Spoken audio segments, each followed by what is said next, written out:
Оксана, розкажіть нам свою історію. Звідки ви приїхали до Львова? Я приїхала з міста Сєвєродонецька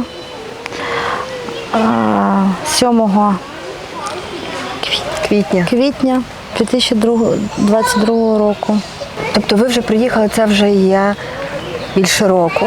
Чи є речі, про які важко згадувати до сих пір? Так, звичайно. Що стоїть перед очима? Два останніх тижні це було жах. Це безперервні обстріли, котрі починалися з 4 ранку і могли продовжуватись 12-18 годин. Де ви ховалися в цей час? Спочатку ми ховалися в себе в підвалі. Це звичайний підвал, не прилаштований для такої ситуації. Сиділи ми там більше тижня, коли в нашому домі вже не було ні світла, ні води, ні газу. Ми вирішили переїхати. Переїхали ми до іншого підвалу, це моєї свекрухи, вона працювала на базі, де вирощували птицю. На той час там було світло, була вода. І бази, де ще можна було придбати продукти харчування. А те, що творилося в місті, це такий Армагеддон. Воно часто сниться, ви часто його згадуєте. Як собі даєте раду з тими спогадами? Намагаюсь не згадувати, але коли вже тут повітряна тривога починає колотіти, починаєш згадувати ті моменти, при яких ми могли взагалі не вижити. Таких моментів було декілька. Розкажіть про них. Перший це було 8 березня, коли ми вирішили, що це свято, може не буде таких обстрілів. Ми вирішили піднятися до себе на 4-й поверх,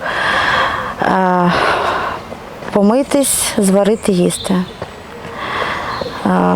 Була я, мій чоловік, донька і наша сусідка. Вона сама боялась залишатися, попросилася з нами і вона була з нами в підвалі.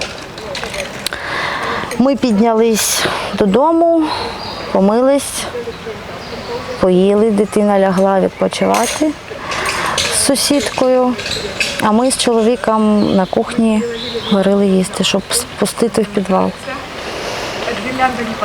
І сидячи, перед нами було вікно, ми побачили залпи, вистріли, а чоловік каже, хоч би не сюди. Це були якісь хвилини, може 2. Я встигла тільки дойти до кімнати, як я почула взрив. Це був наш балкон. Це полетіли вікна, стекла. Я почала підіймати дитину, а вона не може зрозуміти, що відбувається. Я її стягнула з кроваті. Як ми чули, що треба або до ванни, або в коридор. Я її затягнула до коридору. Обстріл був десь годину. Ми сиділи в коридорі. Тільки все щухло, ми швидко побігли до підвалу. А тоді не було тривоги, сигналу тривоги? У нас взагалі її не було. Просто починався обстріл. Ми спустились до підвалу, і дитина втратила свідомість. Це був в неї, мабуть, шок. Вона спочатку не могла зрозуміти, що відбувається, а потім в цей день Ми переїхали до іншого підвалу, бо там вже в нашому районі саме неможливо було знаходитись. Чому саме у вашому районі? Ви кажете, неможливо Це було був знаходити? новий район. В наш район саме з 3 сторін були в'їзди. Що це за район? Це новий район, це Луганська траса, це Рубіжанська траса. І там саме найбільше знаходилось ЗСУ нашого. Тому вони його обстрілювали найбільше. Він має якусь назву, цей район? Ні, звичайно, просто новий район. А ви кажете, було таких кілька випадків, що було страшно і що хотілося виїхати. Ще що було таке?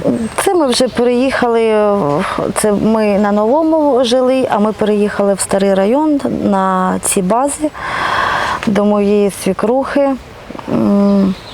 Спочатку десь тиждень там було більш спокійніше. Так, обстріли були, але були не такими. Там ще декілька баз працювало. Ми ходили там каву, хліб можна було придбати. Десь через тиждень там також не було світла. Почали з Рубіжанського напрямку більш просуватися до Сєвєродонецька, тому обстріли стали більш частішими. Ми, як вам поясню, як база і магазин при базі, ми пішли з чоловіком, черга, люди ж всі хочуть щось купити їсти. Хтось з тої ж самої води, завозів вже не було, все забиралося останнє, що було. Ми стояли, а черга була так трішки більша і був приліт. Ми так забігли як за цю базу, а ті люди, що стояли, в цій черзі загинув друг мого чоловіка. Цьому хлопцю було 18 років, йому відірвало голову.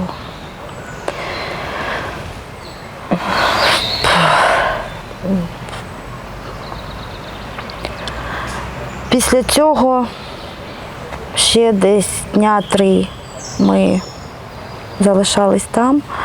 Ми записались на евакуаційний автобус, який вже був останнім.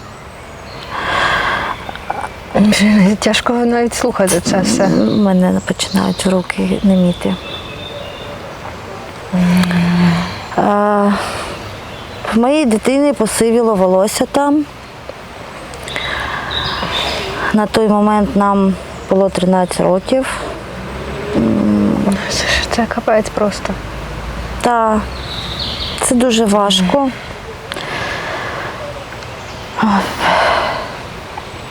А дитина тоді теж з вами в тій черзі стояла? Ні. Вона була, слава Богу, вона цього не бачила.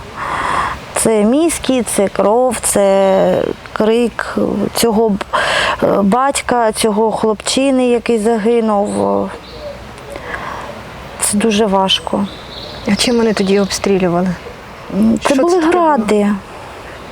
Градами. На 3-й день ми, коли вже зібралися, з собою у нас нічого не було, ми не збирали сумки. Взагалі з хати ми поїхали, як 8 березня вийшли ми в самих піжамах, куртки, чобітки, тому ми приїхали сюди. Коли починалося це повномасштабне вторгнення, у вас вже був досвід 2014 року, коли теж в Сєвєродонецьк заходили росіяни і теж вже були обстріли.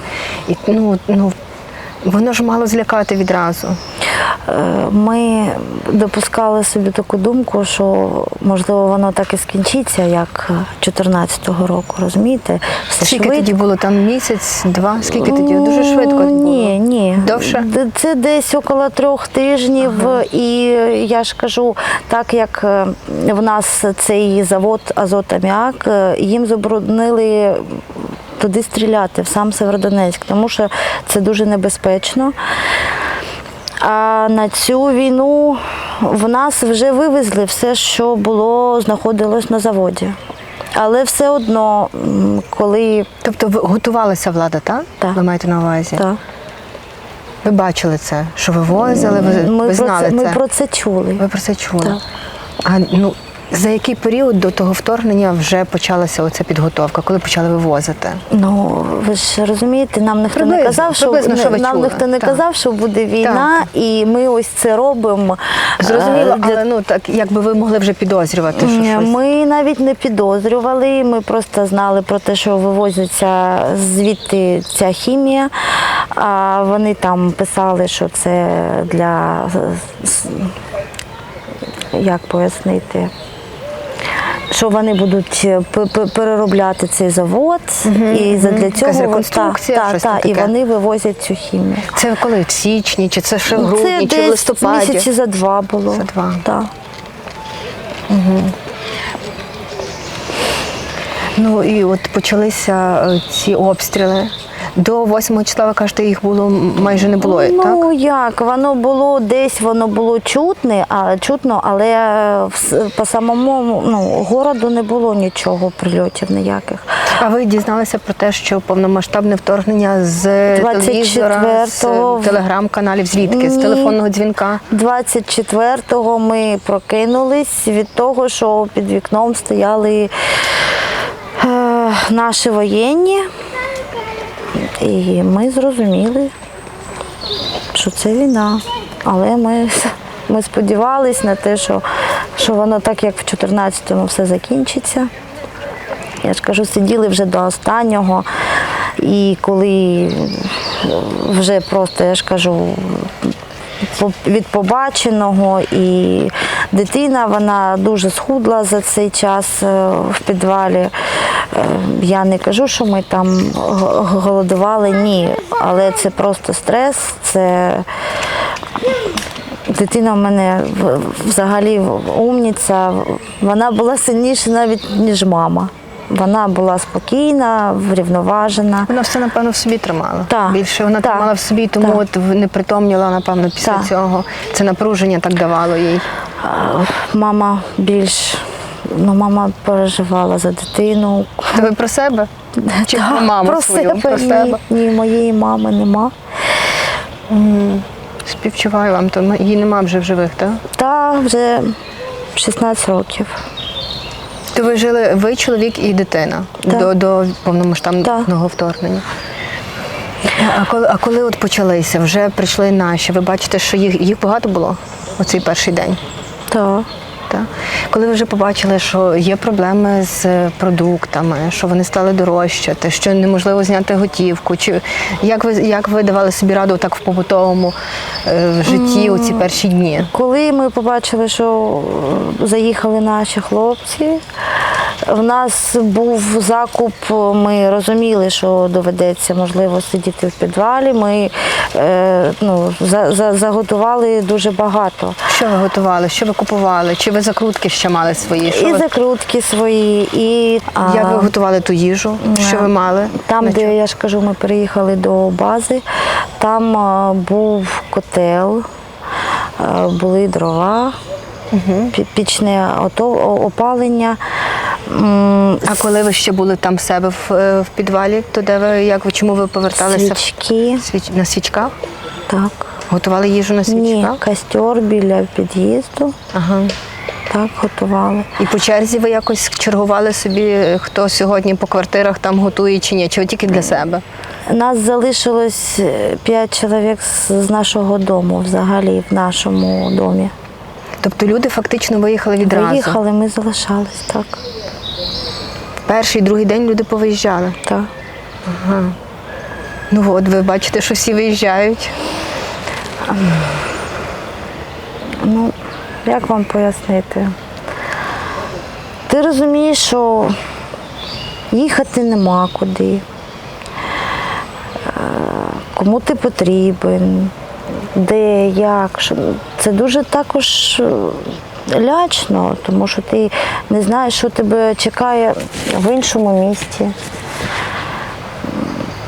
І поїхали ми, тільки, я ж кажу, із-за того, що вже просто не було ні світла, ні газу, ні там, де ми були в другому підвалі.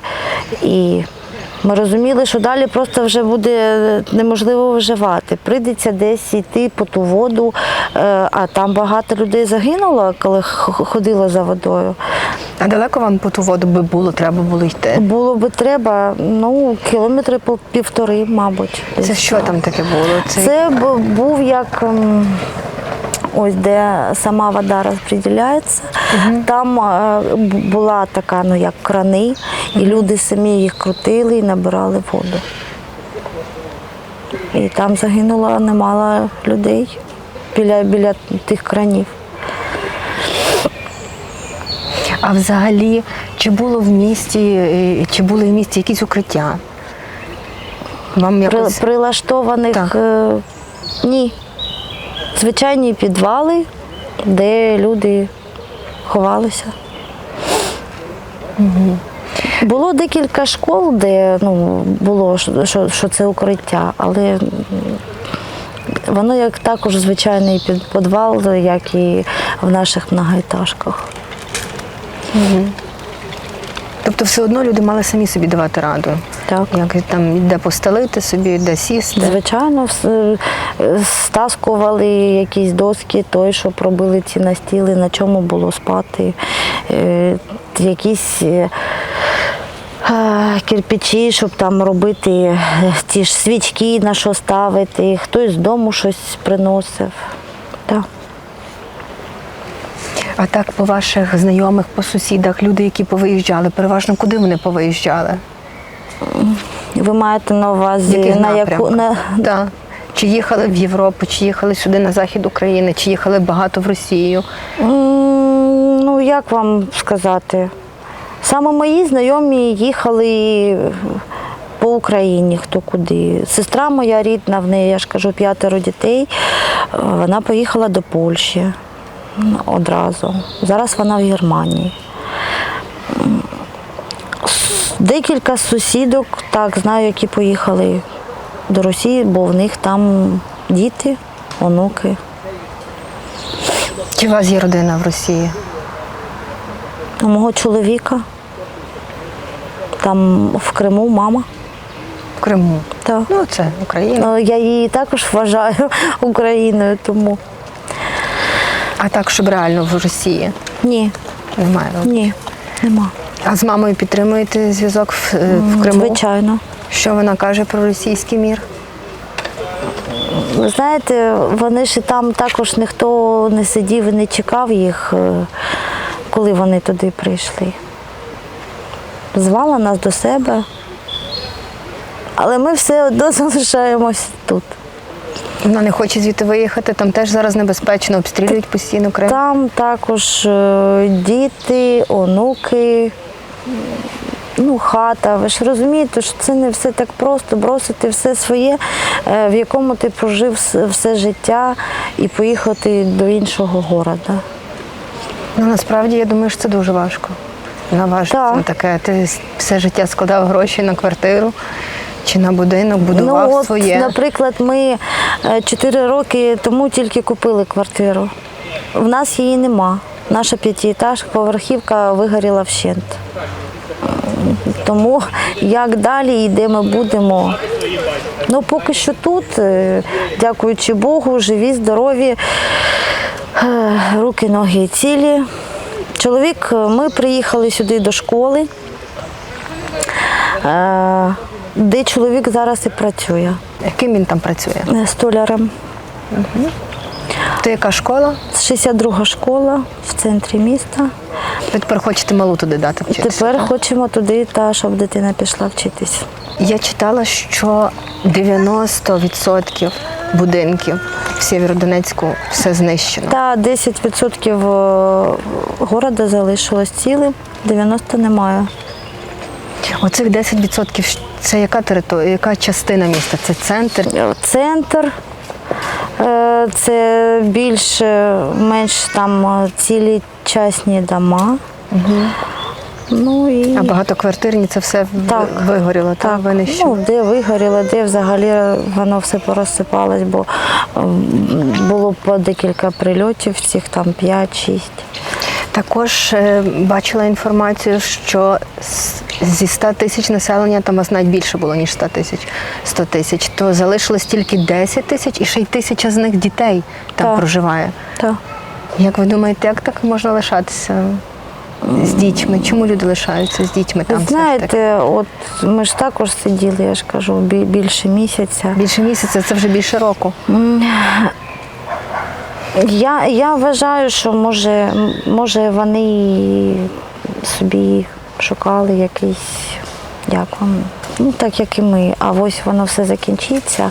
А от ми вже саме страшне вже пересиділи, і в людей, мабуть, багато якихось своїх причин. Я не можу про це сказати. Але там зараз спокійніше. От і якщо говоримо про обстріли. Ну, кажуть, Так. обстрілів там зараз немає. Щось там Таке десь більше тилове місто воно стало. щось робиться, там десь щось відновлюють, світло є, вода є. Вікна вставляють, я навіть чула. Так, я таки також чула. Взагалі, чи ви тримаєте контакт з кимось звідти? З самого ні. Це розповідав, виходить, моєго чоловіка, хлопець. Він поїхав до Росії. Ну, знайомий вашого Знайомий чоловіка, мого чоловіка, так. Хлопчині 22 роки. Він також оставався до останнього. Він сам із деревні, він допомагав бабулям, дідулям із дрова, водичка. Бігав до останнього, поки його не підстрелили. Це була розривна пуля, був снайпер. Хлопчину знайшли з російської сторони, вивезли до лікарні. Його ледве врятували. Так. Ну, зараз хлопчина інвалід. І він їздив, його батьки залишались там вдома, в Сєвєродонецьку, він їздив до них і, приїхавши, він розповідав нам, як, що там в городі відбувається. Ну і що там в городі, розкажіть. Ну, каже, більш-менш спокійно, є робота, дуже багато роботи, так як дуже багато сміття треба вивозити, десь щось відновлювати. Ну, більша частина людей там залишається більш пенсіонного віку. З приводу дітей, так, були, ну, я ж кажу, я не знаю, як на цей час там. Як там зараз з продуктами, з Ну, як ліками? він розповідав, що все є, але це дуже дорого, так. Якісь ціни можете назвати, щось знаєте? Ні, не питала, справді. І наскільки я знаю, він казав, що його батьки переоформили там пенсію на їхні гроші. Це дуже мала пенсія. Чи змушують робити російські паспорти? Ну, наскільки я знаю, вони кажуть так, якщо ви хочете отримувати пенсію чи якісь виплати, тоді робіть. А людям, яким нема на що існувати, що їм ще Залишається робити. Хтось робить, так, хтось виїжджає. Ну, але ж зараз вже не можна звідти виїхати, неможливо, тільки через Росію. Ну, тільки так, наскільки я чула, так. Як ви виїжджали? Хто вам допоміг? Як ви шукали ті шляхи? Людей ж не було вже в місті. Людей не було, але зв'язок був дуже поганий, щоб там з кимось поспілкуватись, треба було вийти, зарядити телефон, світла нема, це дуже важко, треба там десь бігти. Або так як мій чоловік продовжував працювати, це була мельниця, де вони переробляли муку, бо залишки, які ще були на самій мельниці. В них були ці генератори, і він ще на роботі мог там щось заряджати. Мені зателефонувала сестра, дала номер телефону людей, які вивозять. Я додзвонилась, це було не з першого разу. Нам сказали, що буде такого-то числа, останній евакуаційний рейс, бо це дуже небезпечно. Ми записались, домовились з начальником мого чоловіка, щоб він нас підвіз до цих автобусів. Виїжджало нас десь чоловік 50. З 3 автобусів нас було дуже замало. Коли ми сіли, почався обстріл. Це було настільки страшно, і були такі думки, знаєте, навіщо я вийшла з цього підвалу. В нас були автобуси, коли обстріляли, загинули люди, діти.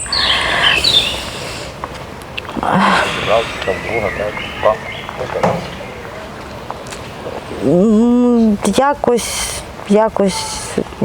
дякуючи Богові, ми виїхали.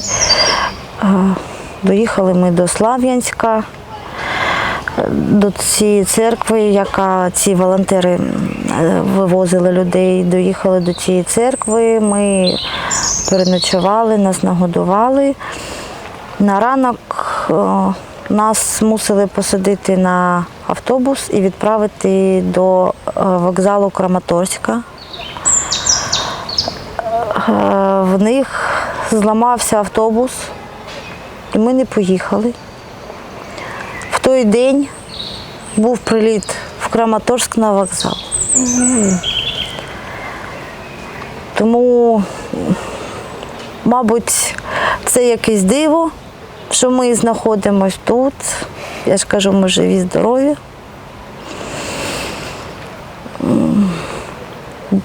До нас тут дуже добре відносяться. Бувають, звичайно, і люди, які трішки нас не розуміють в чомусь. Але все добре, продовжуємо жити. А як ви з Краматорська таки виїхали? Нам на вечір знайшли 2 автобуси з воєнними, і нас до самого Дніпра довезли автобусом. А там звідти вже? Там ми сіли на евакуаційні потяги і приїхали до Львова. Тоді вже не було такої якоїсь давки, як було в тих потягах?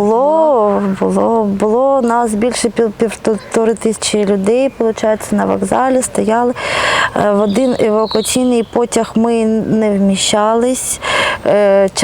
Частина залишилась, і десь години за 3-4 приїхав інший потяг, і ми на другий потяг вже попали. Ви ні разу не пожалкували, що виїхали? Ні. Я ж кажу, дякуючи Богу, живі, здорові. Можливо, б нас там вже і не було. А як собі взагалі так психологічну раду даєте з тим всім, щоб якось це пережити, відпустити? Не знаю. Спочатку було дуже важко. Місяць десь це сни, це прокидання о 4 ранку, ти просто вскакуєш, розумієш, що зараз почнеться обстріл. Тому що 4-5 ранку там завжди починався обстріл. Тобто, будучи тут, ви думали, що будуть зараз обстріли, як там? Я просто вскакувала, прокидалась і чекала, думала, що буде обстріл. Десь місяць було дуже важко. В школі був шкільний психолог. З ним займалася моя донька і декілька разів спілкувалася. Зараз, нічого, але все одно ти думаєш, що буде далі, як далі. Маєте якісь плани? Щось вже будуєте собі, якісь плани? Ні.